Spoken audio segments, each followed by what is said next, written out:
బాలీవుడ్ నటుడు అక్షయ్ కుమార్ తాప్సీ ప్రధాన పాత్రలో మదస్సర్ అజీజ్ తెరకెక్కించిన కామెడీ డ్రామా చిత్రం ఖేల్ ఖేల్ మే టీ సిరీస్ నిర్మించిన ఈ చిత్రం ఆగస్టు 15వ తేదీన విడుదలైంది.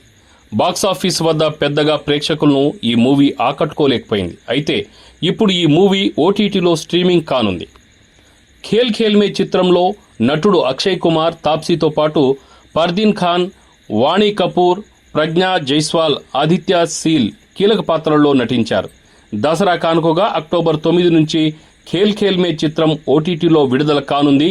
ఈ మేరకు నెట్ఫ్లిక్స్ అధికారికంగా ప్రకటించింది. సుమారు 100 కోట్ల రూపాయలతో తెరకెక్కించిన ఈ చిత్రం బాక్సాఫీస్ వద్ద 60 కోట్ల రూపాయల వరకు రాబట్టింది. 3 జంటల చుట్టూ తిరిగే కథతో నవ్వులు పూయించే సన్నివేశాలతో ఉండే ఈ సినిమా ఇప్పటివరకు ఏకంగా 26 సార్లు రీమేక్ అయి గిన్నిస్ బుక్ ఆఫ్ వరల్డ్ రికార్డుల్లోనూ చోటు సంపాదించుకుంది. 2016లో పర్ఫెక్ట్ స్ట్రేంజర్స్ పేరుతో మొదట ఇటాలియన్లో విడుదలైంది. ఈ 8 ఏళ్లలో 26 సార్లు ఈ చిత్రాన్ని రీమేక్ చేశారు. ఫ్రెంచ్, కొరియన్, మాండరీస్, ఐస్లాండ్ సహా పలు భాషల్లో రీమేక్ చేశారు. హిందీలో ఖేల్ ఖేల్ మేగా ఈ చిత్రం విడుదలైంది.